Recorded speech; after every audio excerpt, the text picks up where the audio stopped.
Angus was sleeping one night when he saw something like a maiden near him at the top of his bed. She was the most beautiful woman in Ireland. Angus tried to take her by the hands to bring her into his bed, but she suddenly vanished. His mind was uneasy until the morning. The episode brought an illness upon him, this vision of a figure he had seen but with whom he hadn't spoken. He did not eat any food. The next night he saw her again, this time with a cymbal in her hand. She played a song to him so that he fell asleep. He was there until morning. When he woke, he did not have any breakfast. A whole year passed by and she continued to visit him in his bed so that he fell in love. He didn't tell anybody about this mysterious maiden. He fell ill and nobody knew what was wrong with him. The physicians of Erin assembled. They did not know what was wrong. One went to Fergna, the physician of Con. He came to Angus. He knew from looking at Angus's face what was wrong with him. He had an illness of the mind. Fergna spoke with Angus and told him that an accidental love has fallen on you. My illness has judged me, said Angus. I loved in heartlessness, and nobody dared say it to the other. It is true, said Angus. I met a beautiful woman, the most beautiful that is in Erin, with a distinguished appearance. She had a cymbal in her hand on which she used to play to me every night. Fergna knew that love sickness had seized Angus, so he went to fetch the young man's mother, Bowen, to come to speak with him. I was trying to cure this man, said Fergna, who has been seized by an uncertain illness. Fergna asked Bowen to search the whole of Ireland for a maiden like that which her son had seen at night. And so Bowen searched Ireland for a year, but nothing was found. Fergna was called for again. We have not found any help in this matter, said Bowen. Fergna said, send for the Dagda so that he may come and speak with his son. Dagda came. Why have I been called here? He asked. To help your son, said Bowen. Your help is better for him. It would be a pity for him to die. He has an illness. He has fallen in an accidental love, and there is no help for him. What use is it to him to speak with me, said the Dagda. My knowledge is no better than yours. Fergna said to the Dagda that he was the fairy king of Erin, and he implored Dagda to send to the fairy king of Munster, Bub, whose knowledge was known far and wide. So they went to Bub, who asked why they had come. Angus, the son of the Dagda, is in love this past 2 years, said Fergna. What for? Said Bub. He saw a maiden in his dreams. We don't know anywhere in Ireland that this maiden can be found. Bub was asked to search Ireland for a woman of this form and appearance. Bub agreed and said it would take him a year until he could answer with certainty. Fergna went at the end of a year back to the house of Bub at Sheed Fair Femon. I have investigated all Erin, said Bub, until I found the maiden at Lochbale Dracon at the Harp of Cleach. The two went to Dagda with the good news. The maiden has been found, said Fergna. Now Bub insists that Angus is to come with us in order to ascertain whether he recognises her as the maiden he saw in his dreams. Angus was brought in a chariot to Sheed Fair Famine. That's probably pronounced in more modern Irish she rather than sheed, but I'm probably giving it its older pronunciation. A great feast was held with King Bub for 3 days and nights. Afterwards, Bub beckoned Angus outside to see if he recognised the woman.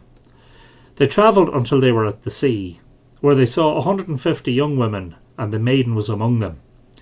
A silvery chain linked every 2 of the women, a silvery necklace around the neck, and a chain of burnished gold. Do you recognise the maiden? Bub asked. Of course I recognise her, replied Angus. This is not your greatest power, said Bub. Not so, replied Angus, for I will not be able to take her with me this time. Who is this maiden, O Bub? asked Angus. I know who she is. She is Caer Iborma, daughter of Ethel Anbual from She Uaman in the province of Connacht.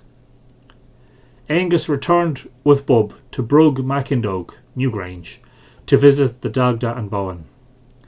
They related how they had seen the maiden and had heard the name of her father and grandfather.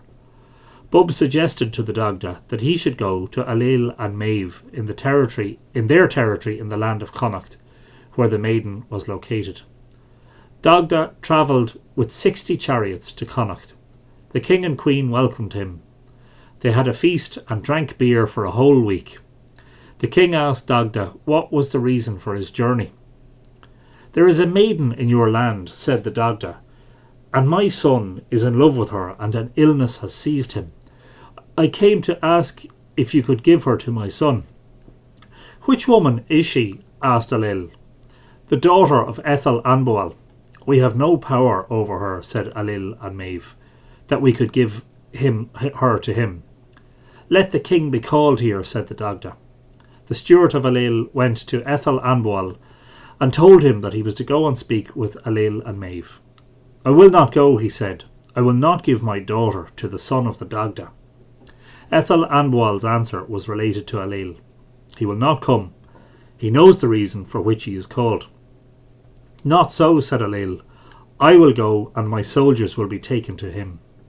Then the household of Ailill and the army of the Dagda rose up towards the fairies. They destroyed the whole Sidhe. They went to the king, who was in the caves of anxiety.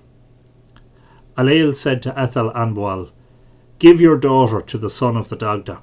"I cannot," he said. "There is a greater power in them." "What greater power?" asked Ailill. "Not difficult to say," replied Ethel Anbual. "To be in the shape of a bird every day of a year, and the other year to be in human shape." "Which year will she be in the shape of a bird?" said Ailill. "I don't know," said Caer's father. Ailill threatened to cut his head off if he did not explain. So he did. Powers of persuasion.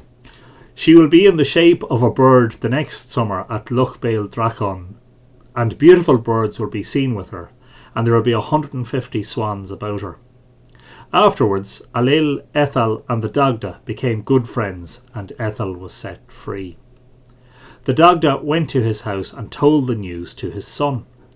"Next summer you must go to Loch Bail Dracon and call her to you at the lake."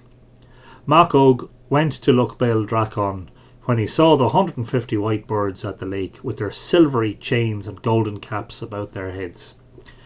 Oengus was in human shape at the edge of the lake. He called the maiden to him. "Come to speak with me, O Caer." "Who calls me?" said Caer. "Oengus calls you. Come and yield to me." "I will come," she said. She went over to him. He put his 2 hands on her. They slept in the shape of 2 swans until they surrounded the lake 3 times. They left the lake in the form of 2 white birds until they were at the brew of the Macindog, and they made sweet music so that the people fell asleep for 3 days and 3 nights. The maiden Caer remained with Oengus at the brew after that. Afterwards, Oengus became good friends with Ailill and Maeve, and as a consequence, Oengus went with 300 others to Ailill and Maeve for the Táin Bó Cúailnge. And thus ends the story of the Dream of Oengus, Aislinge Oenguso.